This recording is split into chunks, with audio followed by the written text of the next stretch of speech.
Mesdames et messieurs, bonjour, et donc je suis ravi de partager avec vous cette conférence que j'ai eu l'occasion de donner le 26 juillet dernier, donc dans le cadre des Talkway de MBWay, donc des conférences qui s'adressent aux professionnels des entreprises. Et la thématique de ce Talkway était donc le développement personnel en entreprise et son apport sur les performances. Et donc mon apport à moi était de donner quelques éléments donc sur le développement personnel et en particulier les relations interpersonnelles dans l'entreprise. Alors il y a quelques années, quand j'ai commencé à prospecter au Cameroun, donc c'était en 2012, un jour je me suis retrouvé face à un responsable RH en entreprise, donc c'était d'ailleurs dans une grande banque, une grande structure, et donc en discutant avec ce responsable, il me partage avec moi le fait que déjà dans l'entreprise depuis un certain temps, ils ont des difficultés de motivation, des difficultés de communication, et donc en lui posant diverses questions, je finis par comprendre effectivement qu'il y a des difficultés dans la communication entre managers et collaborateurs et également dans le travail en équipe. Alors je lui parle de certains outils et je commence à lui parler effectivement des différences de personnalité puisque ce sont des outils que j'utilise et tout de suite sa réaction a été assez rapide et un peu brutale de dire écoutez monsieur, ici on ne s'intéresse pas du tout à la psychologie, on ne s'intéresse pas aux personnes, aux individus, donc ce qui compte c'est la performance et le chiffre d'affaires. Et donc là, effectivement, j'ai été surpris et aussi, surtout, j'ai compris pourquoi il y avait des problèmes dans l'entreprise au niveau de la motivation et de la communication. Car dans une entreprise, on ne peut pas faire abstraction des personnes. Les personnes et donc les relations entre les personnes, c'est-à-dire la communication et les relations interpersonnelles, sont dépendantes des individualités, des besoins de chaque type de personnalité. Et donc, ça peut provoquer des difficultés dans la communication d'entreprise. Et donc, voilà, je dirais un point de départ par rapport à cette conférence, c'est de se rendre compte que si vous êtes responsable, par exemple, en entreprise, vous êtes gestionnaire ou manager, vous allez vous rendre compte qu'avec une meilleure approche de communication avec vos collaborateurs ou vos collaborateurs entre eux, vous allez effectivement avoir une meilleure motivation dans l'équipe et vous allez avoir effectivement des performances qui vont aller vers le positif et vers de meilleurs résultats. Donc ce sont des facteurs à tenir en compte et donc ce que je vous invite maintenant, c'est de partager ce que j'ai dit dans cette conférence et de voir ce que vous pouvez éventuellement en retirer à titre personnel ou en tant que manager ou gestionnaire de votre entreprise. Et donc on se retrouve à la fin de cette conférence pour voir que faire pour aller plus loin par rapport à ce développement personnel en entreprise. Voilà. Vous allez retrouver le fil maintenant de la conférence. Très bien. Donc, en fait, on va surtout voir à travers cette conférence, c'est quoi le développement personnel en particulier pour les entreprises, de façon à ce que, par exemple, en termes de décideurs, on se dise dans quoi je peux investir au niveau de mes collaborateurs, de mes employés. Et on va voir aussi, je vais vous donner quand même quelques outils de développement personnel, en particulier dans le domaine de la communication. Donc j'aimerais pouvoir développer un peu avec vous l'outil que je vous ai montré, le modèle Insight sur les types de personnalités, pour que vous ayez une idée de pourquoi finalement dans la communication on a parfois des problèmes assez difficiles avec certaines personnes et pas avec d'autres. Le courant passe très bien avec certaines personnes et avec d'autres c'est très compliqué. Alors comme on disait tout à l'heure, c'est toujours de la faute des autres, hein. On a tendance à ne pas se remettre en question. On verra qu'effectivement, c'est parce que les autres sont différents de nous, n'ont pas les mêmes besoins, et donc ça crée des problèmes de communication. Donc on va essayer de voir ça de manière assez sommaire, mais ça va vous donner une connaissance qui vous permettra de voir les autres différemment. Donc d'abord les généralités par rapport au développement personnel. Donc c'est clair que le développement personnel commence d'abord par la connaissance de soi. Donc ça c'est vraiment quelque chose de capital. Alors ça peut paraître paradoxal de se dire qu'on ne se connaît pas bien, mais en fait oui, on n'a pas appris de nouveau dans notre système éducatif à se connaître dans un sens approfondi, dans le sens de comment on réagit psychologiquement à certaines choses, comment on fait face à certains événements, qui on est vraiment et pas simplement la perception que l'on a de soi. Tout à l'heure, dans le premier exercice de Roland, vous avez vu effectivement que nous avons des perceptions de nous qui ne sont pas spécialement la réalité. Donc ça sera un des premiers aspects du développement personnel, ça sera de pouvoir mieux se connaître. Et une fois qu'on se connaît mieux, ça sera bien sûr de développer les talents, les aptitudes, les qualités que nous devons développer. Donc je ne vais pas bien sûr aller dans le détail de tout, parce que le développement personnel, c'est une énorme nébuleuse. Ça touche des aspects au niveau thérapeutique, Ça touche des aspects au niveau oui, de la psychologie approfondie. Ça touche bien entendu des aspects dans le monde du travail. Et c'est là que nous allons nous limiter, c'est de voir en quelle mesure le fait de se développer en termes d'individus peut être intéressant, comme le disait le professeur Cacleux en commençant, c'est-à-dire que comment on arrive à faire face en entreprise, en tant qu'individu, aux difficultés que nous avons. Chaque individu a un pouvoir de voir les événements différemment. Donc, pensée positive, hein, on en a parlé, M. Quemen en a parlé aussi tout à l'heure. Donc, individuellement, nous sommes capables de transformer notre vision du monde.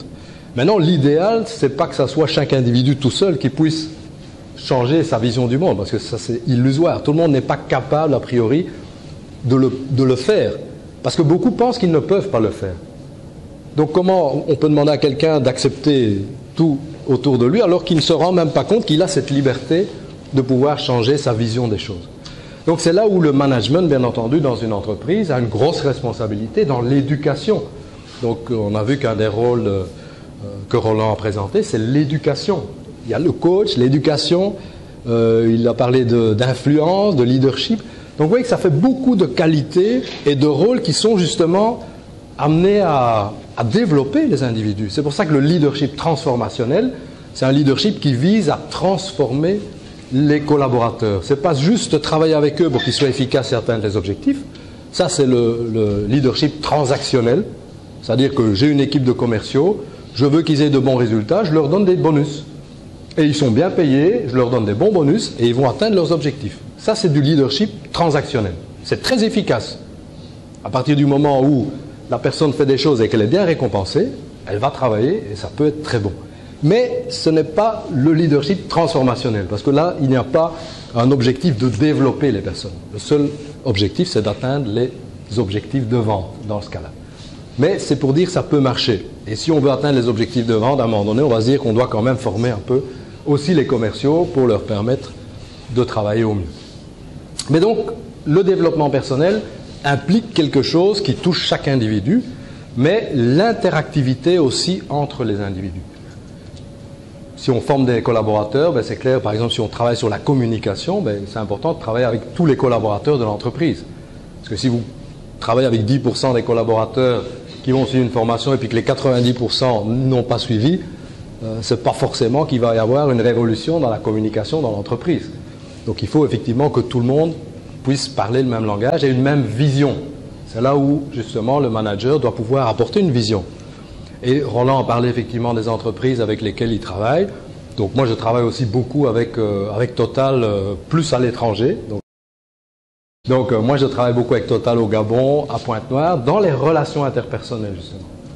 Quand je vais à Pointe-Noire, j'irai pour 2 sessions en septembre, c'est 3 jours de travail sur les relations interpersonnelles. Donc c'est vous dire à quel point des groupes comme ça, qui investissent, je peux vous dire, des milliers d'euros pour des formations, croient effectivement dans l'efficacité de ça. Sinon, ils ne vont pas mettre des dizaines de milliers d'euros dans des formations s'ils ne croient pas au fait que ça va leur rapporter des bénéfices. Donc c'est pour dire que le développement personnel, et là je me limite à l'entreprise, a beaucoup progressé, je dirais, ces 10-20 dernières années, en termes surtout de formation dans des entreprises, parce qu'on s'est rendu compte que des employés qui étaient formés étaient plus engagés. Et plus engagés rapportent effectivement plus d'argent, sont plus performants. Donc ce n'est pas juste du mécénat ou je dirais une attitude noble de la part de certains managers pour faire quelque chose pour leurs employés. Non, c'est aussi pour le profit. Ces entreprises sont des entreprises qui veulent gagner de l'argent. Ce n'est pas juste pour la bonne cause. Donc c'est pour gagner de l'argent. Et donc si elles investissent, c'est parce que ça rapporte. Donc ça, c'est déjà pour vous dire que ce mouvement de développement personnel en entreprise est déjà présent depuis quand même pas mal de temps, en Occident en tout cas. C'est vrai qu'ici, en Afrique, c'est un peu plus compliqué parce que les entreprises locales, vous avez vu aussi ce que Roland dit, les entreprises locales ne croient pas suffisamment dans le développement du potentiel humain. Donc là, souvent, et en particulier quand il s'agit de patriarches qui ont créé, lancé leurs entreprises, à la limite, le seul intérêt, ou presque, c'est le profit. Et il n'y a pas cette idée de développer des gens qui vont suivre. Et c'est pour ça que les entreprises disparaissent quand le fondateur disparaît, parce qu'effectivement, on n'a pas former, développer suffisamment de personnel qualifié, des leaders, des managers, comme on disait tout à l'heure. Donc ça implique une vision aussi sur le long terme, ce côté développement personnel. Alors le développement personnel, vous voyez, c'est large. Donc là, le mind mapping que vous voyez reprend un peu toute une série de facettes. Donc je ne vais pas entrer dans le détail de tout ça parce qu'on pourrait passer plus que la journée. Donc vous pourrez retrouver ça sur mon site internet si vous le voulez, hein, vous aurez le détail et on pourra vous faire parvenir, si vous voulez, le PDF, puisque c'est un mind mapping que j'ai déjà modifié, que j'ai fait évoluer donc depuis plusieurs années pour faire en sorte qu'il soit le plus complet possible. Alors ce qui m'intéresse, c'est d'abord, ben voilà, vous avez vu, ça commence par la connaissance de soi. Donc ça, c'est la première étape du développement personnel. Il faut savoir mais, qui on est. Et en particulier, c'est quoi mes valeurs?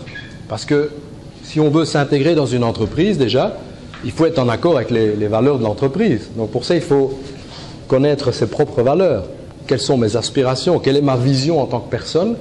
Et est-ce que je vais pouvoir, dans cette entreprise, me développer par rapport à ça? Parce que quand on n'est pas bien dans une entreprise, comme Roland le disait aussi tout à l'heure, si on n'est pas en accord avec ce qui se fait, à un moment donné, on ne peut pas continuer à être efficace. Il faut partir. Et c'est vrai que ça demande du courage. Ce n'est pas toujours évident. Mais c'est soit ça, soit continuer à vivoter en n'étant pas bien dans sa peau, parfois pendant très longtemps. Donc il faut, je dirais aussi, c'est une qualité du développement personnel qu'il faut développer, c'est le courage. C'est vrai que ça n'a pas été évoqué dans les qualités tout à l'heure, mais c'est clair que le courage est très important pour un leader, la capacité à prendre des décisions pour lui et pour son équipe. Alors si je saute de l'autre côté, donc vous voyez que se connaître, mais quelque part le but du développement personnel, c'est la maturité psychique. L'idée, et c'est ça qu'il y avait dans les sociétés traditionnelles, avec ces passages qui se faisaient par des étapes, par des épreuves, c'était justement de vérifier et de permettre à travers une éducation, de permettre la maturation de l'individu. C'est-à-dire que quand on atteint l'âge adulte, en principe on est mature. Et la maturité psychologique, ça veut dire quoi? C'est assumer ses actes. Se sentir responsable de ce que l'on fait. C'est justement pas dire c'est de la faute de la pluie que je ne suis pas là. Parce qu'il y a toujours des gens qui vont être là et qui vont être là à l'heure. On a parlé de grands managers tout à l'heure qui étaient tous les jours dans leur bureau à 7h30 pour M. Siaka, si j'ai bien compris, je ne le connais pas personnellement, mais voilà, ces gens-là, ils peuvent faire la tempête à l'extérieur et ils vont être là. Parce qu'ils ont appris à naviguer dans la tempête. Je dirais que le développement personnel, c'est un peu ça. C'est de développer des outils, des techniques pour pouvoir naviguer dans la tempête. Parce que tout le monde peut naviguer, tout le monde peut prendre un voilier et partir en mer. C'est un peu comme cuisiner. Tout le monde peut cuisiner. Mais combien peuvent devenir un grand chef? Combien peuvent cuisiner pour 3-4 personnes ou cuisiner pour 20 personnes ou 100 personnes? C'est tout à fait autre chose. Donc, le développement personnel, c'est aussi d'apprendre quelles sont nos limites, nos sphères d'influence, nos capacités, et d'apprendre à chaque fois plus. Quand on est jeune, qu'on a fini les études, on pense qu'on sait tout. Après, on rentre dans une entreprise, et si on a suffisamment d'humilité, on se rend compte qu'on a encore beaucoup à apprendre. Et c'est là où, si on apprend, on va acquérir d'autres outils, d'autres éléments qui nous permettent d'aller plus loin. Et c'est comme ça qu'on apprend à naviguer à chaque fois sur une mer de plus en plus agitée, avec des tempêtes. Et quand on a des outils, un bon navigateur, il a sa carte, il a sa capacité à observer le climat, il peut mesurer avec ses outils, la boussole et autres, il mesure les directions et il peut toujours aller même à contre-vent. Alors que si on est justement faible psychologiquement, qu'on n'arrive pas à gérer son stress, gérer ses émotions, gérer sa motivation, on est quelque part toujours soumis aux autres. C'est la faute des autres, c'est la faute du chef, c'est la faute du temps. Et donc ça, c'est pas du tout ce qu'on peut appeler le développement personnel. Donc c'est ça. C'est acquérir cette maturité qui permet d'assurer ses responsabilités, de prendre des décisions, de commencer à gérer ses émotions, son stress, sa motivation. C'est pas simple. Donc moi, je suis là-dedans depuis au moins 30 ans dans le développement personnel, dans des conférences et tout. Moi, je ne suis pas un expert en intelligence émotionnelle. Il y a des trucs qui me font bondir, qui me font m'énerver. Je n'arrive pas toujours à gérer mes émotions. Donc, c'est pas qu'à un moment donné, on est arrivé au sommet. On peut être très, très bien capable de gérer des situations, et puis d'autres nous déstabilisent. L'important, c'est de les connaître et bien sûr de continuer à travailler sur soi. Ce serait trop facile de dire, ben, je suis comme ça, il faut me prendre comme je suis.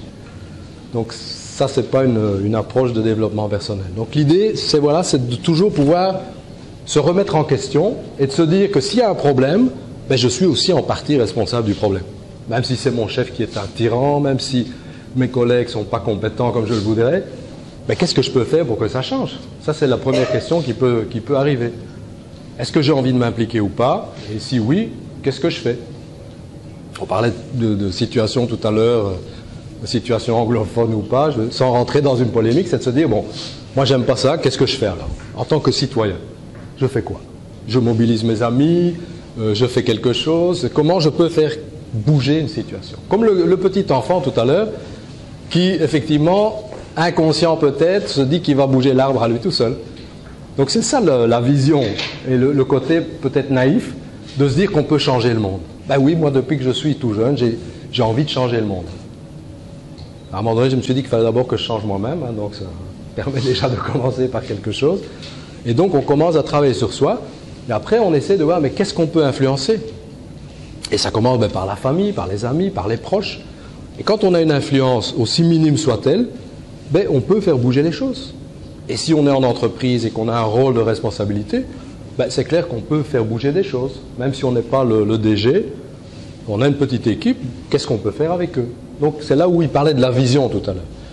N'importe qui dans une entreprise peut avoir une vision, même un employé. La personne qui est au desk pour accueillir les clients, elle peut avoir sa vision de ce que c'est un bon accueil client. Et moi j'ai envie que les clients qui viennent ici, ben, ils soient contents, je vais les accueillir avec le sourire, je vais faire mon travail au mieux, je vais les diriger où ils doivent aller. Et cette personne peut être très heureuse dans un rôle, à la limite, qui est subalterne, mais qui est capital, parce que c'est le point de contact entre l'entreprise et le client extérieur. Donc, effectivement, chacun peut se prendre en main, comme ça a été dit tout au départ. Alors, le tout, c'est de voir ben, quels outils on peut utiliser. Parce qu'effectivement, on n'a pas spécialement tous les outils. La communication, je l'ai dit, c'est pas facile. Donc c'est pour ça que dans le développement personnel et dans les formations en développement personnel, ben, il y a beaucoup d'outils qui sont donnés, beaucoup de techniques pour pouvoir, je dirais, avancer. Donc il y a l'intelligence émotionnelle, il y a des outils pour s'affirmer, il y a des outils pour communiquer, pour donner du feedback. Donc tout ça sont des choses qu'on peut acquérir, soit dans les formations, soit dans des lectures. Mais ce qui est essentiel, c'est de le pratiquer. On ne peut pas apprendre le développement personnel dans les livres. Il faut agir, il faut pratiquer, il faut ben, oser communiquer, il faut sortir de sa zone de confort. Et à ce moment-là, on peut commencer à se développer. Donc ça, ce sont des étapes indispensables. Alors, on a dit que la thématique était effectivement orientée sur le développement personnel et la performance dans les entreprises. Donc je vais quand même vous donner quelques éléments pour renforcer effectivement cette idée que développer le personnel ben, peut renforcer la performance. Donc c'est quelques chiffres que je vais vous montrer, donc que j'ai donné récemment dans une conférence sur l'engagement au travail. Donc en fait ce qu'on peut constater dans différentes études, c'est que l'engagement au travail va apporter un impact positif sur une série de facteurs dans l'entreprise. Ce sont des indicateurs RH par exemple, ce sont aussi bien sûr les indicateurs de performance, et donc on voit que tous les indicateurs peuvent être impactés. Vous voyez la profitabilité, les performances opérationnelles, la satisfaction client. C'est clair que si vous avez un commercial qui est capable de gérer une plainte client, ben, vous avez beaucoup de chances que ce client il va rester client. Et il sera très fidèle parce que son problème a été résolu. On sait qu'il n'y a que 4% de clients qui se plaignent d'un mauvais service. Seulement 4%. Les autres, ils partent sans rien dire. Vous ne les voyez plus. Donc le peu qui se plaint, si vous arrivez à les traiter, pratiquement 100% restent chez vous. Donc ça, ce sont des skills, des compétences, du savoir-faire et du savoir-être. Donc ça peut faire un énorme changement. Et c'est là où parfois je suis très déçu quand je suis en entreprise. Je me rappelle de discussions avec des directeurs de vente, par exemple, c'était il y a quelques années aussi, qui me disaient dans des grosses structures, hein, écoutez, cette année, on ne peut pas faire de formation parce que nous sommes sous pression de la concurrence et donc on ne peut pas investir dans la formation. Donc, je dois répéter, nous sommes sous pression de la concurrence. Ça veut dire que c'est justement maintenant qu'il faut investir dans la formation des commerciaux. Il faut les remotiver, il faut leur donner des compétences, puisque vous êtes sous pression de la concurrence. Donc non, laissons faire, on va continuer à être sous pression de la concurrence, ils vont continuer à être de plus en plus démotivés, et le résultat c'est quoi? C'est qu'on ne va pas vendre. Donc voilà, ça c'est parfois le raisonnement qui se passe en entreprise, c'est qu'on n'investit pas sur le développement des personnes. Et peut-être parce que les financiers ont beaucoup à dire dans les entreprises, et un peu moins peut-être le personnel RH, donc ça dépend un peu à vous de voir dans vos structures comment l'équilibre se fait. Et c'est là aussi où les responsables RH doivent pouvoir prouver que la formation est efficace. Et ça, moi, c'est une de mes grandes frustrations depuis que je suis formateur. Ça fait 20 ans, je vous disais. Et j'étais formateur en entreprise d'abord, puisque j'ai travaillé chez Pfizer pendant 22 ans, dont 8 ans comme formateur. Donc, une des premières choses que j'ai apprises quand j'étais faire mes formations à New York, parce qu'à cette époque-là, j'ai eu 2 semaines de formation de formateur avec Pfizer à New York.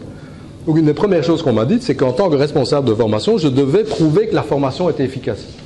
Ça veut dire qu'il faut pouvoir le mesurer, il faut des indicateurs. Sinon, votre DG ou votre responsable financier va toujours dire « mais ça va rapporter quoi la formation ?» Bon, donc on ne fait pas cette année. Donc il faut pouvoir donner des chiffres. Ça veut dire qu'il faut, quand on fait une formation, il faut savoir qu'est-ce qu'on va mesurer. Je vais former mes commerciaux sur quoi? Qu'est-ce qu'ils doivent faire de mieux, mes commerciaux, après la formation? Si je ne peux pas mesurer ça avant et après, vous n'allez jamais rien pouvoir prouver. Et c'est ça qui fait une bonne formation. C'est une formation qu'on a mis sur pied, où on a mesuré des indicateurs comportementaux ou de savoir, et on peut les mesurer après. Après la formation, un mois après, etc. Et un management, bien sûr, qui est impliqué dans la formation. Et à ce moment-là, vous allez avoir des collaborateurs qui vont se développer. Donc, il n'y a pas de miracle. Ce n'est pas parce que quelqu'un est envoyé en formation en développement personnel que tout d'un coup l'entreprise va aller mieux. Si c'était ça, vu le nombre de formations qui se font, les livres que les gens lisent, les vidéos, les conférences, le monde serait bien meilleur. Parce que justement, le développement personnel, ce n'est pas quelque chose de facile. On ne change pas des comportements comme ça du jour au lendemain. Un manager qui a des difficultés à gérer, à coacher ses collaborateurs, ce n'est pas parce qu'il a fait 2 jours de formation qu'il va pouvoir le faire d'emblée. Il faut qu'il soit accompagné. Il faut que ses managers, à lui, puissent montrer l'exemple, l'accompagner dans son travail. Et alors, oui, l'entreprise va changer. Donc, c'est un travail sur le long terme. Donc, ça implique une vision aussi du développement des collaborateurs. Donc, ça a aussi un gros impact sur les indicateurs RH, comme le turnover, comme l'absentéisme. L'absentéisme est diminué très fort quand on a des personnels engagés. Donc tout ça sont des chiffres, ça existe, je vous montre juste 2-3 éléments, mais si vous allez chercher sur Internet, vous verrez qu'il y a des études pas mal sur ce genre de choses. L'engagement, alors qu'est-ce que c'est l'engagement? Puisque quand on développe du personnel, en général, il est plus engagé. Je ferai le lien après pour vous montrer. Mais donc l'idée, c'est qu'on parle de contribution volontaire. On a dit ça tout à l'heure vis-à-vis du leadership aussi. Quand on a un leader inspirateur, on a des gens qui s'engagent derrière lui, ils le suivent. Donc, c'est clair qu'il y a ce côté volontaire qui est important. Parce que quand on a un personnel qui est toujours attentiste, donc la plupart du temps, c'est les insatisfaits, ils sont toujours dans l'attente. C'est-à-dire que si le manager n'est pas là, il n'y a rien qui se passe. Ils attendent. Oui, mais on ne m'a rien dit. Et on attend quoi? On a déjà fait la chose 20 fois, 100 fois, donc la personne sait ce qu'elle doit faire. Mais elle va quand même attendre qu'on lui dise. Donc, voilà, ça c'est un manque d'engagement. Et donc, en fait, ça tient à rien, ça. C'est un petit bouton, un petit déclic, pouf, qui fait qu'à un moment donné, la personne, elle fait. Parce qu'elle sait faire. Elle a déjà fait. Elle sait faire. Donc, c'est juste un petit déclic. Alors, pardon. Voilà quelques chiffres dans le monde, en Europe, sur le nombre de personnes qui sont activement engagées dans une entreprise. Vous voyez que c'est peu, C'est entre plus ou moins 15% de personnes réellement engagées dans une entreprise. Ce sont des chiffres qu'on retrouve un peu partout dans le monde. Je peux vous dire que dans les chiffres français, c'est même moins bon. Donc ici, ce sont des chiffres belges, SD Work. Pardon? Oui. Donc effectivement, ici, c'est des chiffres d'une étude qui a été faite en Belgique il y a quelques années, c'est pas très ancien. Donc vous voyez que la moyenne, effectivement, de personnel satisfait, c'est 61%, et il y a 17% d'engagés. Mais ça fait quand même un quart qui est insatisfait. Donc ce sont des gens qui vont traîner la patte. Donc c'est chez eux qu'il y aura du turnover, c'est chez eux qu'il y aura de l'absentéisme, c'est là où il n'y aura pas d'atteinte des objectifs tout le temps. Donc ça peut coûter très cher à l'entreprise. Alors justement, là je fais le lien avec le développement personnel en utilisant cette pyramide de Maslow que vous connaissez bien, hein, puisque Maslow est un des premiers qui faisait partie du mouvement de la philosophie humaniste, de la psychologie humaniste, pardon, qui a commencé à parler de développement, de motivation dans les entreprises. Donc c'est un des pionniers, on peut dire, du développement personnel. Il y en a des tas d'autres, hein, parce que c'est un courant qui a été nourri de la psychologie, avec Jung, surtout, avec d'autres travaux après de tout ce qui est l'école de Palo Alto aux États-Unis, donc tous ces mouvements de psychologie positive, psychologie humaniste, etc. Donc là, je ne vais pas entrer dans les détails. Ça viendra dans le livre qu'on va écrire prochainement avec Hervé, là, vous verrez tout ça. Donc, si vous voyez ici, donc, dans l'entreprise, les collaborateurs peuvent justement satisfaire plusieurs besoins. Alors, les besoins de base, évidemment, que nous devons tous satisfaire, c'est d'abord d'avoir un salaire correct, de pouvoir vivre décemment, se nourrir, donner une sécurité à sa famille et à soi-même. Donc ça, c'est évident. Maintenant, chaque individu, et ça c'est très important, chaque individu aspire à plus que ça. Nous voulons tous nous réaliser, c'est-à-dire atteindre nos rêves, hein, on parle beaucoup de ça maintenant, hein, réaliser vos rêves, devenez qui vous êtes, hein, c'est aussi quelque chose que j'utilise sur mon site internet, devenez qui vous êtes, soyez authentique. Donc tout ça, on a cette aspiration et on peut la perdre parce que c'est ce qui se passe justement en entreprise et vous verrez que ça a été donné dans d'autres études, je reviendrai tout à l'heure.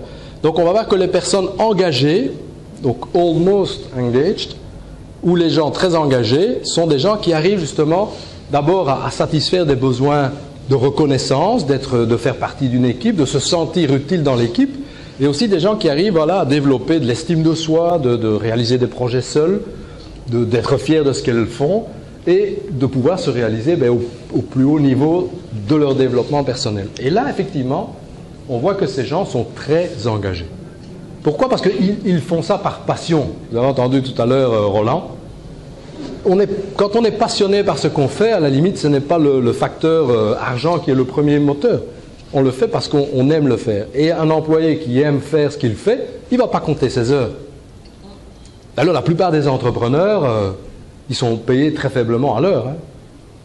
Parce que les heures que passe un entrepreneur pour sa propre entreprise, on ne les compte pas, c'est tous les jours. Samedi, dimanche et parfois beaucoup plus.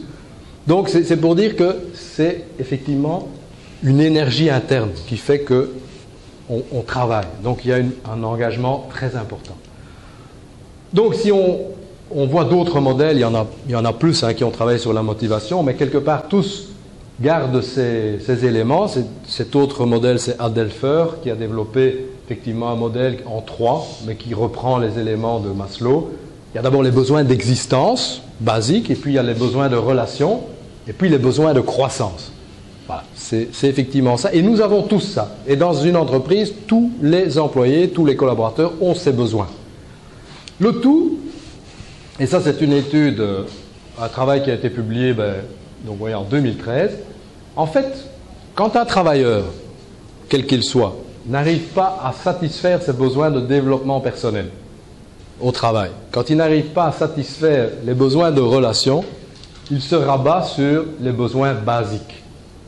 Donc vous voyez, c'est là où on a frustration, régression ou satisfaction, progression. Donc l'engagement des personnes en entreprise va être basé sur le fait qu'ils arrivent à pouvoir justement progresser dans l'entreprise, développer des relations avec leurs collègues, avec leurs clients, avec leur management. Ils arrivent à croître, à se développer, à acquérir des nouvelles compétences. Et à ce moment-là, on a des gens qui sont engagés. S'il n'y a pas cette possibilité, à un moment donné, il va y avoir une régression. On abandonne même des besoins profonds qu'on a.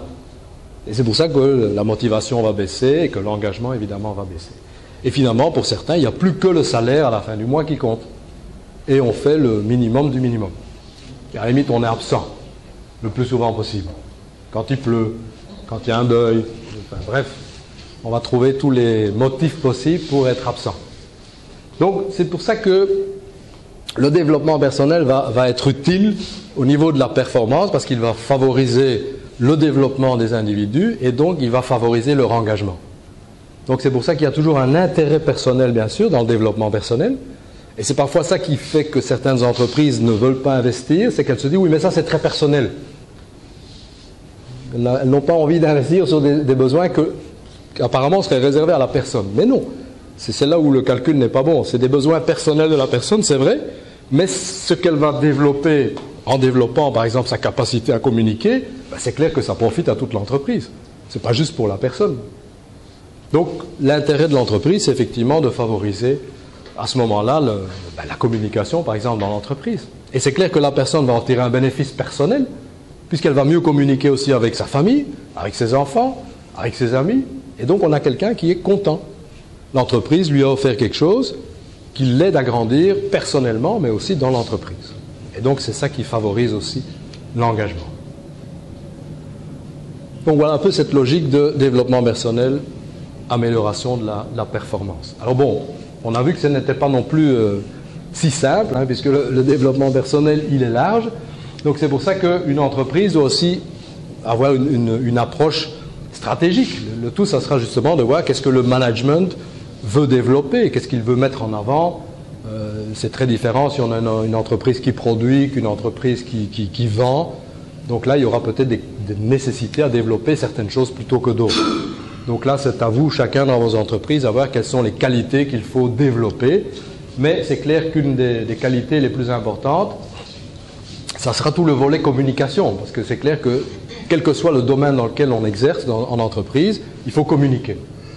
Et c'est la première chose que nous devons tous faire quand on arrive à l'existence, mais on doit apprendre à communiquer. Depuis qu'on est tout petit, on doit communiquer, et pourtant on communique très mal. La communication, c'est vraiment quelque chose de très compliqué. Hein. On ne nous apprend pas à communiquer, c'est paradoxal, à l'école.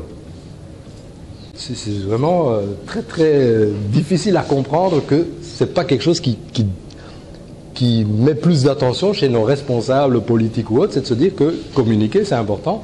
Et donc, c'est de donner des outils de communication dès le plus jeune âge, comme on le fait dans certaines filières d'éducation, où on apprend déjà des enfants à donner du feedback, poser des questions, gérer des conflits, travailler en équipe, apprendre à dire les choses de manière constructive, en se basant sur les faits.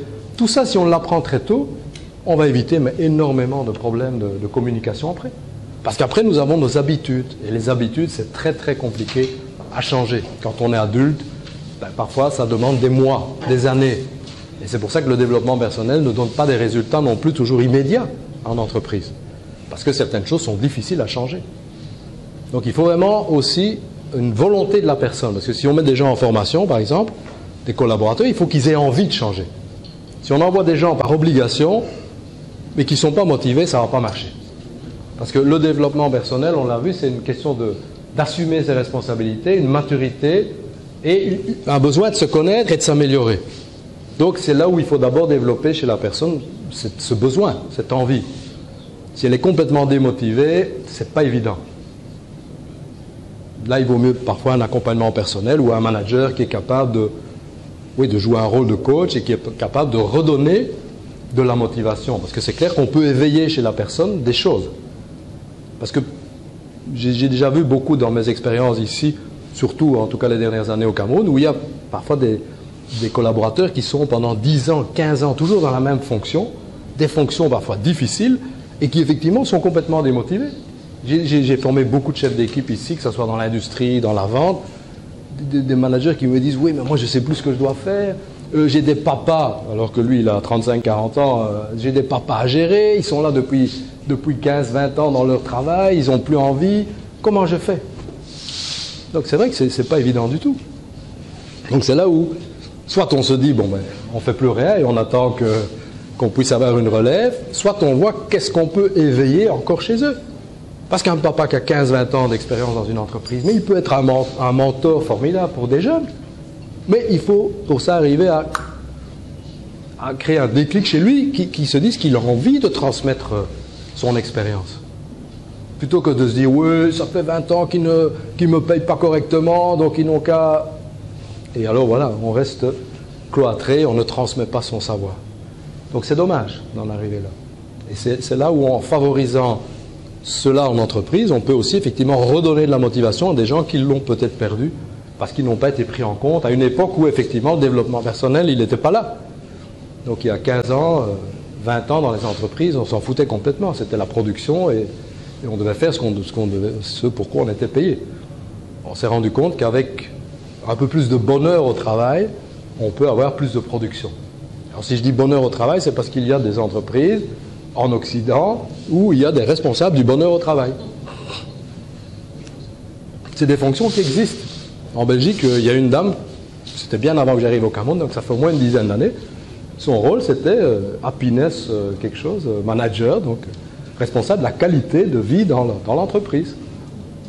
Il y a ce genre de service dans certains départements publics chez nous, en Belgique, depuis des années.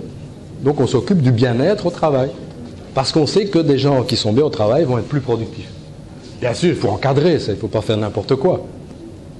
Pour vous dire, je vous ai dit, j'étais chez Pfizer, j'ai été formé aux États-Unis, c'était il y a une vingtaine d'années. Aux États-Unis, chez Pfizer, il y avait déjà des crèches pour les enfants, il y avait lavoir.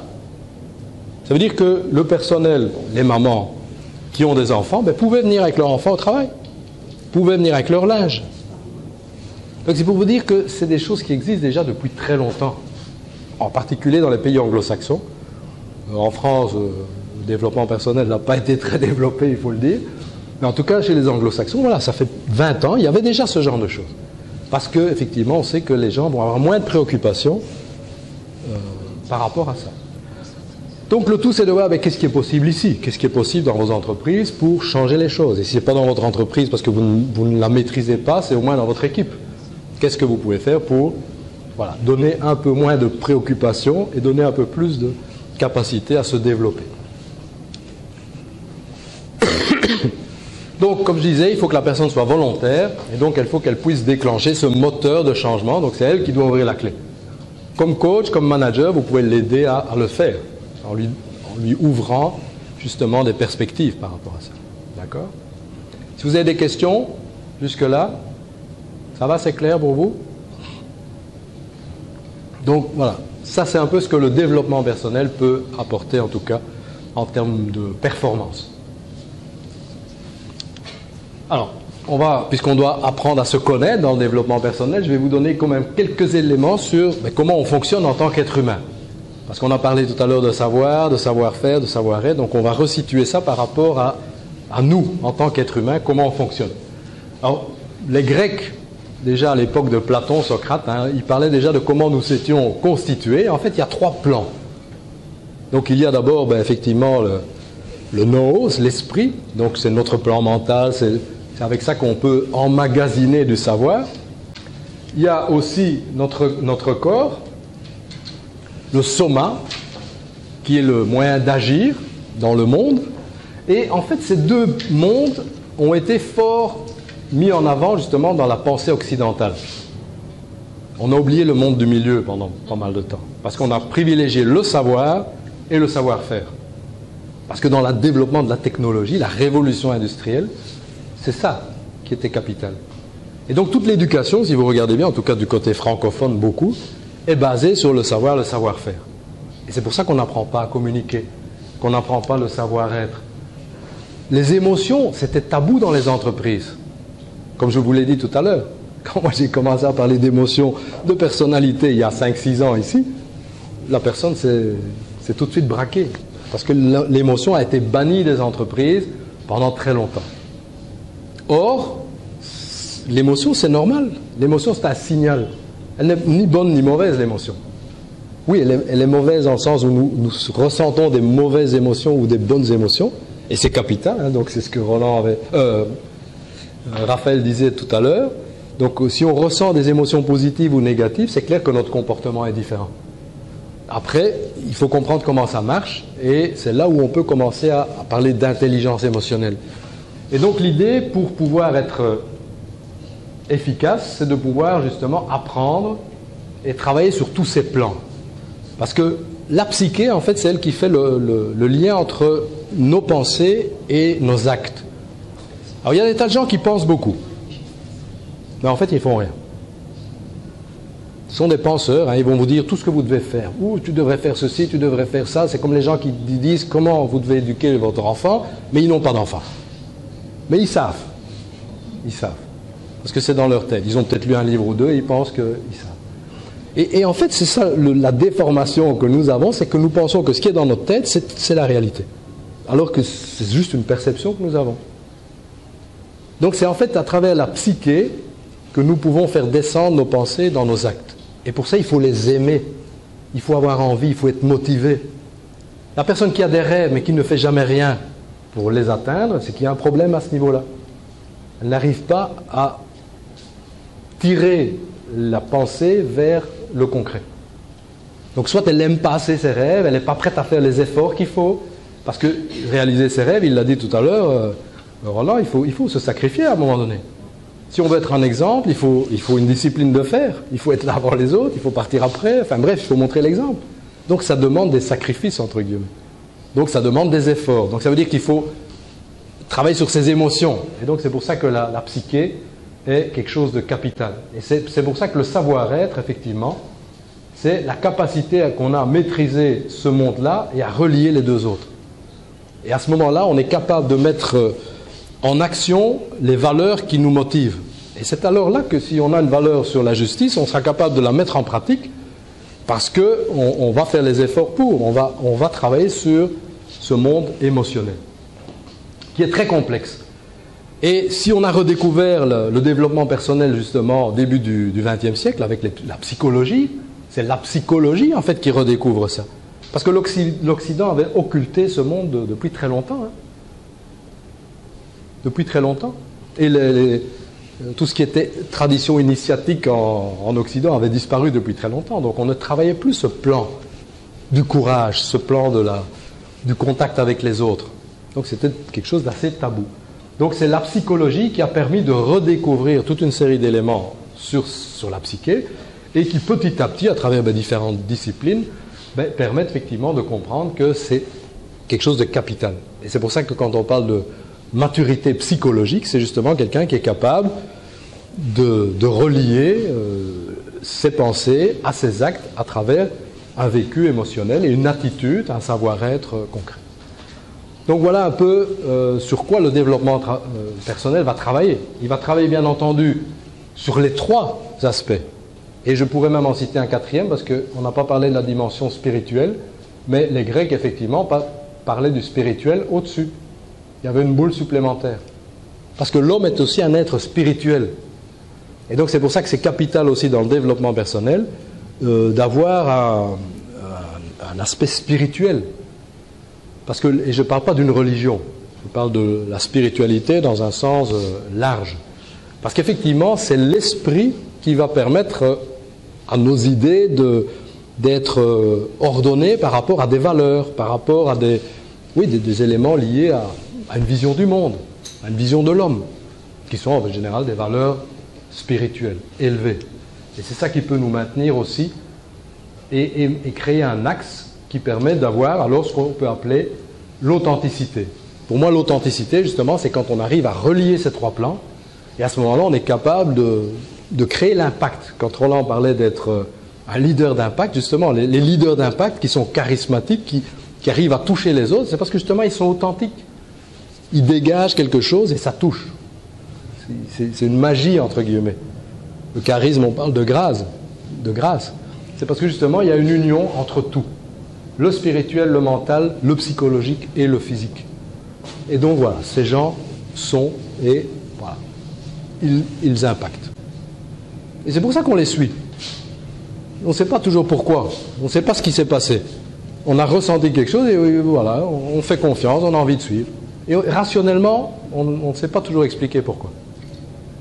Mais c'est parce qu'ils ont pu dégager une énergie qui impacte. Alors bien sûr, la science, les approches essaient de découvrir pourquoi, qu'est-ce qui touche. C'est pour ça que le leadership a été étudié peut-être plus que n'importe quoi d'autre, qu'il y a des tas de théories, qu'on essaie de voir qu'est-ce qui fait un leader. Mais selon les études, il y a des tas de choses qui vont être influencées. Parce qu'on peut étudier ça sur le plan physique, sur le plan psychique, sur le plan mental, et on trouvera des éléments. En fait, ce qu'il faut, c'est une union entre tous les plans. Et à ce moment-là, on a quelqu'un qui est impactant. Et ça peut être le planton, comme ça peut être le DG, ou le petit garçon de tout à l'heure. Est-ce qu'il y a des questions par rapport à ça? Je regarde où j'en suis, hein, tu me dis, hein, Raphaël. Ok, oui, donc je vois, je parle beaucoup, hein, comme toujours. Donc je ne vais pas aller trop loin après dans les aspects de communication selon les personnalités, mais je vais quand même donner 2-3 éléments pour alors clôturer cet aspect-là. Parce qu'en fait, la communication est un des éléments clés du développement personnel, puisque c'est à travers la communication justement qu'on va agir sur les autres, que ce soit des clients, que ce soit nos collègues, que ce soit nos collaborateurs. Donc c'est clair que la communication est un des aspects sur lesquels les entreprises investissent le plus en termes de développement personnel. Un autre aspect, c'est le côté organisation, qui est plus opérationnel. On en a parlé tout à l'heure, hein, côté opérationnel, mais ça fait partie aussi du développement personnel. Parce que qui dit organisation va faire appel aussi à de la discipline. Il y a des éléments internes. Ce n'est pas juste des méthodes. D'ailleurs, beaucoup de formations en gestion du temps sont très difficiles à donner des résultats. Parce que ce n'est pas juste donner une méthode. Après, il faut une discipline. Et la discipline, elle est intérieure. Ce n'est pas imposé par une méthode. Donc c'est pour ça que ce n'est pas facile d'avoir des résultats opérationnels si on ne joint pas des résultats au niveau développement personnel. Alors la communication, donc certains ont déjà peut-être assisté à des formations que j'ai données, et donc vous savez qu'entre les 3 canaux de la communication, donc les paroles, la voix et le corps, le non-verbal, et en particulier l'expression faciale, donc c'est quoi le plus important à votre avis, pour ceux qui n'ont pas encore peut-être entendu cela? Quel serait l'impact le plus grand quand on mesure en fait dans les études qui ont été faites? La fameuse étude de Merabian qui date déjà de la fin des années 60. Donc une étude qui étudiait pour voir comment un message allait impacter effectivement un auditoire. Mais la parole, c'est les mots, le contenu. La voix, c'est la voix.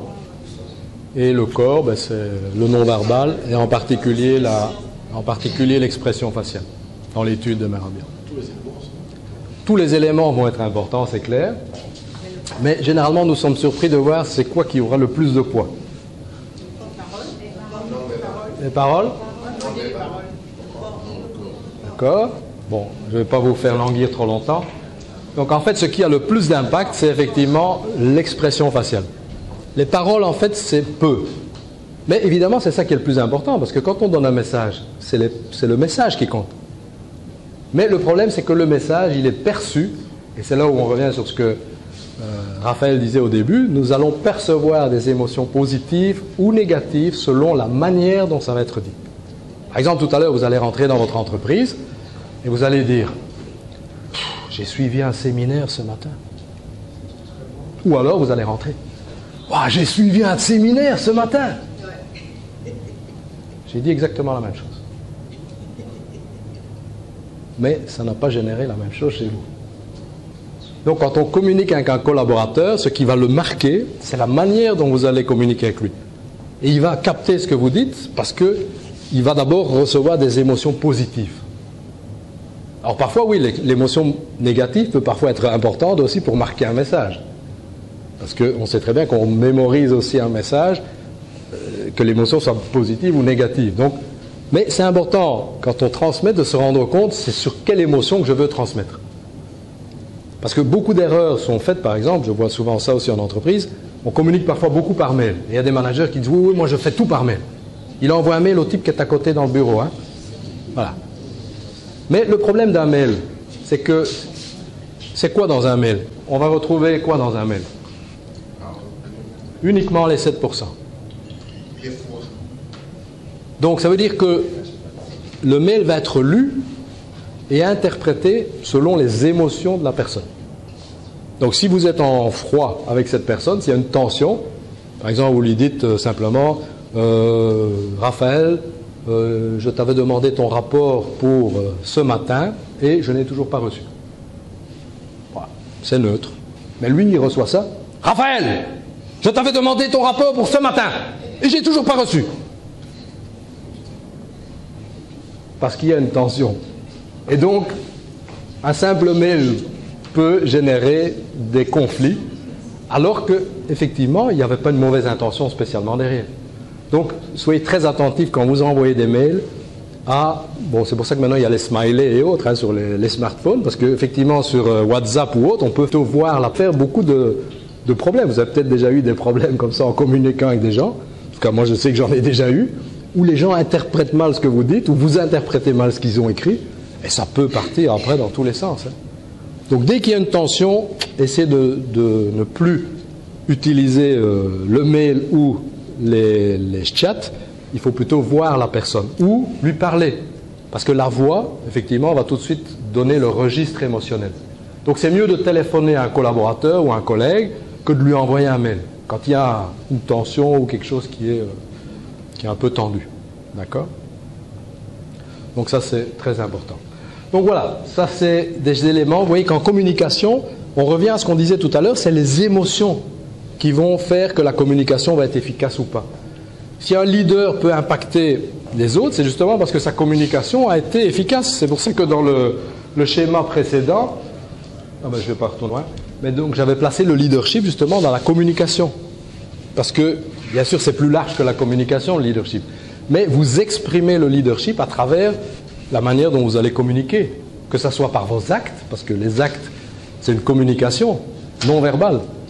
Quand un manager montre l'exemple, et tout à l'heure Roland nous montrait des photos de Kagame en train de faire du ciment et de travailler avec des jeunes. Mais c'est clair que voir ça, ça a un impact de communication. Donc ce sont des actes qui communiquent, ce sont les paroles qui communiquent. Et donc c'est pour ça que la communication est un des éléments clés sur lesquels on peut travailler. Alors je vais terminer avec ces éléments-là. Donc la perception. Vous voyez quoi là ici? Pardon? Moi, je dirais une personne triste. Une personne triste? Donc une personne jeune ou une personne âgée? Âgée. Donc c'est la grand-mère. Je vois une jeune fille qui a... Donc il y a aussi une jeune fille. Alors qui voit la jeune fille? Oui.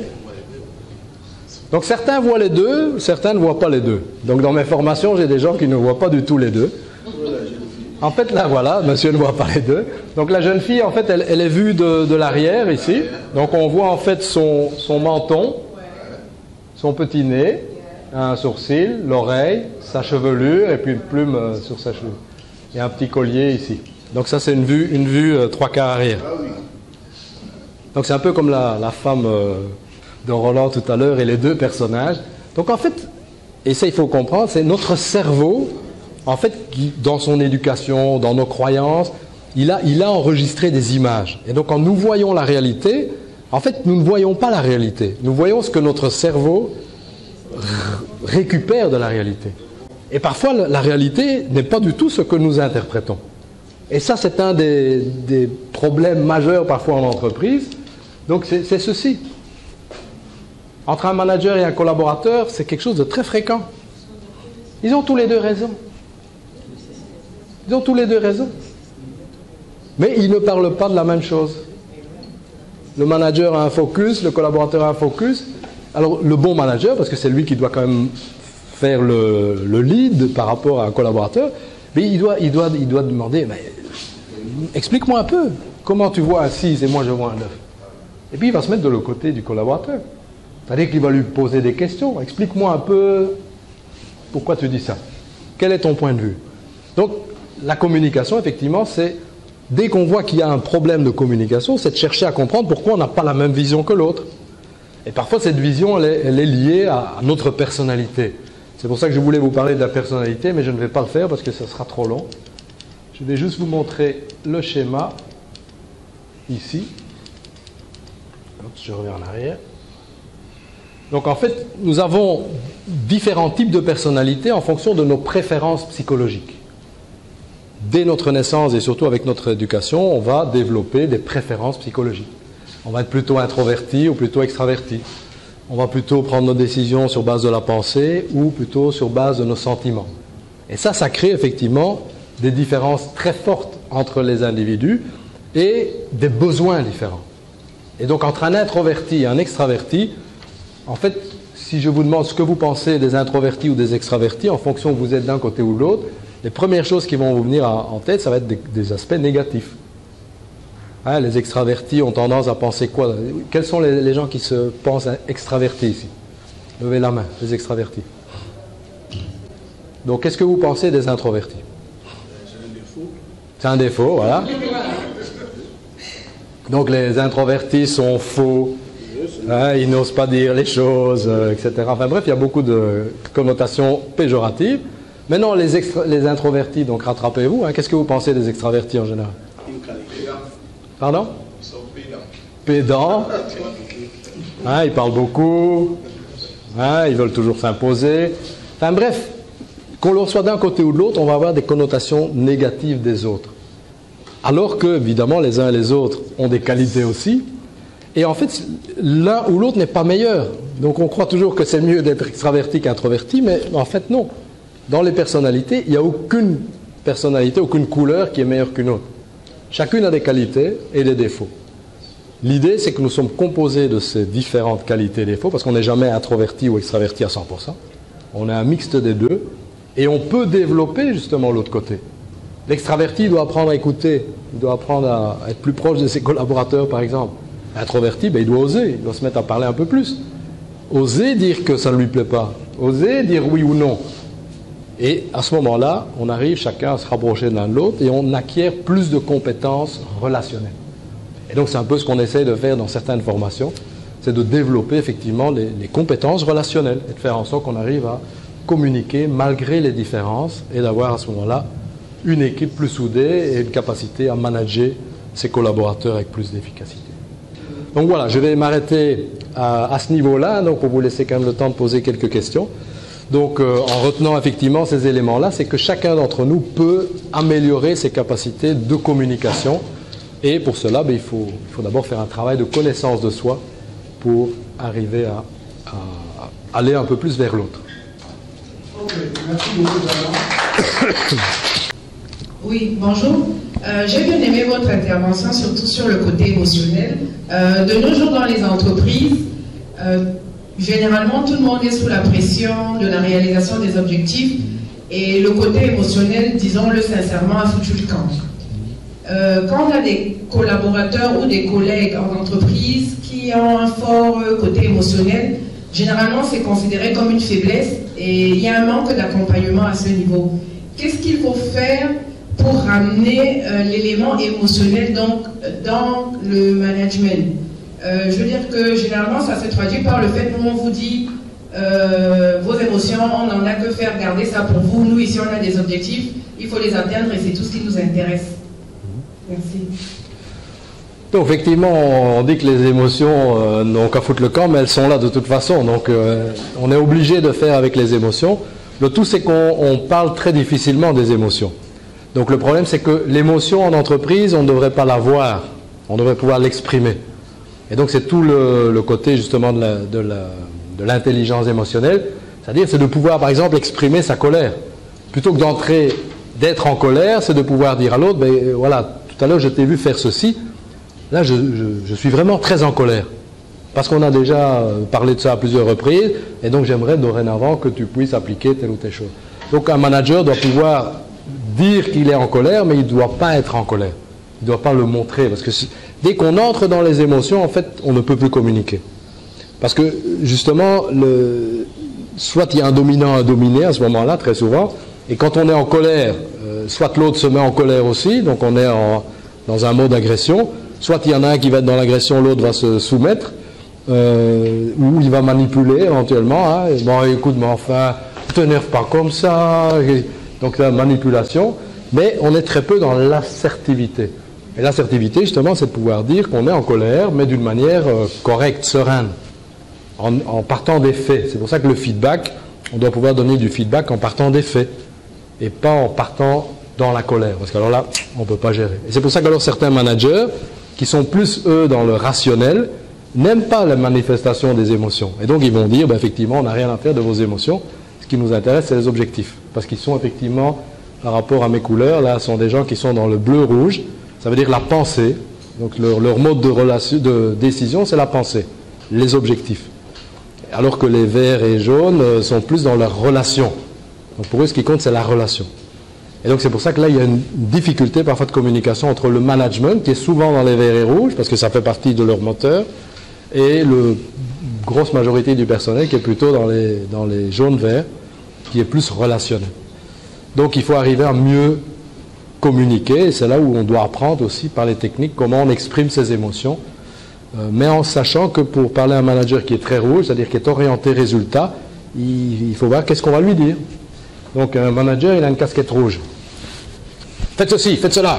Moi, c'est les résultats qui m'intéressent. Donc à un moment donné, il faut pouvoir aller chez lui en mettant une casquette rouge, même si on est un peu plus vert au départ et qu'on est très peu affirmé, on est plutôt introverti, ben à un moment donné, il faut mettre un peu de rouge, il faut apprendre. Et donc il faudra aller chez lui et savoir que de toute façon, il ne va pas avoir de problème au fait que je vienne le voir, mais je vais aller en allant vers ce qui l'intéresse lui, c'est-à-dire les objectifs. Bon, là, ça donne une couleur bordeaux, hein, parce que quand on va mélanger le vert et le rouge, là... En fait, c'est-à-dire qu'on va tenir compte des besoins de l'autre. Lui, ses besoins, c'est l'objectif. Il se fout des émotions. Ouais. Donc il faut lui dire, bah, écoutez, là je viens vous voir parce qu'on a eu l'autre jour une discussion un peu animée par rapport à l'atteinte des objectifs, et donc j'aimerais effectivement que nous puissions repartir pour atteindre ces objectifs, et j'ai quelques solutions à vous proposer. Donc voilà, il faut aller vers ce qui l'intéresse. Si on commence à venir, oui, mais là, vous savez, dans le personnel, on n'est pas bien parce qu'on aimerait bien que ceci pour être mieux, non, ça, il s'en fout complètement. Donc lui, c'est les objectifs qui comptent, c'est-à-dire le rouge.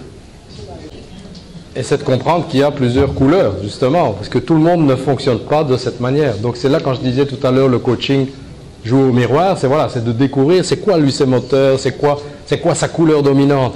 Parce que c'est là où, et là je peux faire un relais avec les formations qu'on propose en rapport avec le développement personnel. Donc effectivement, il y aura plusieurs formations qui vont être données au mois d'août et en octobre. Donc il y a cette formation justement sur les personnalités qui permet de se rendre compte que nous sommes différents et que chaque couleur a des focus sur lesquels elle est très axée, mais que la couleur opposée, par exemple, est tout à fait différente. Donc entre un extraverti dans la pensée qui est la couleur rouge et un introverti dans la relation, dans le sentiment qui est la couleur verte, en fait c'est très difficile de communiquer entre ces deux opposés. Et donc c'est là qu'il y a souvent des conflits justement entre un manager, parce que les managers vont souvent avoir beaucoup de rouge, parce que le rouge est la couleur, la préférence psychologique qui est focus résultat, focus réussite, etc., contrôle. Donc forcément les gens qui ont ce moteur-là en eux, ils sont souvent à des postes de direction parce que c'est ce qui les guide pendant toute leur vie. Donc c'est pas que pour être manager, c'est obligatoire qu'il y ait du rouge, mais si on veut devenir un manager, à un moment donné, il faut développer du rouge parce qu'il faut avoir ce focus résultat. Donc c'est là, en se connaissant, avec les différents outils qui existent, il faut qu'on voit qu'est-ce qu'il faut que nous développions comme qualité. Il faut développer de l'extraversion, il faut développer du rationnel, il faut développer du relationnel. Donc tout ça, ça fait partie effectivement de choses qu'on peut apprendre dans ces formations. Donc voilà, ça c'est une formation d'1 jour sur le modèle. Et ça, si on fait ça pour une équipe, par exemple, en entreprise, en intra-entreprise, c'est très bon, parce qu'après tout le monde parle le même langage. Et on peut se dire, ben, tu sais, moi je suis plutôt dans le vert, toi tu es dans le rouge. Donc ça permet de créer des liens au niveau communication. Et c'est très bon en termes de team building. Voilà, j'espère que cette conférence vous a apporté des éléments et donc a pu vous montrer effectivement que le développement personnel en entreprise avait un apport très direct sur la relation entre les personnes, et qu'un investissement déjà individuel de chaque personne, et en particulier de vous-même qui m'écoutez, comment vous pouvez améliorer votre relation aux autres, votre relation à vous-même, pour pouvoir justement avoir une meilleure communication avec vos collaborateurs, avec vos collègues par exemple. Donc ça c'est un premier pas qui peut être fait. Si maintenant vous êtes un manager d'une équipe, à voir comment vous pouvez implémenter certains éléments dans votre propre entreprise, dans votre équipe, en amenant des formations si possible, et nous sommes là pour pouvoir effectivement répondre à vos besoins, ou par des efforts individuels, vous pouvez très bien commencer à développer certaines choses avec vos collaborateurs sur base de lecture, sur base des articles que vous allez par exemple trouver également sur mon blog. Donc je vous invite à vous abonner à mon blog, donc à rester en communication, et éventuellement n'hésitez pas à revenir vers moi si vous avez des questions plus particulières par rapport à l'application de ceci, et de voir comment le développement personnel peut être une approche intéressante pour votre entreprise ou pour vous à titre personnel. À très bientôt.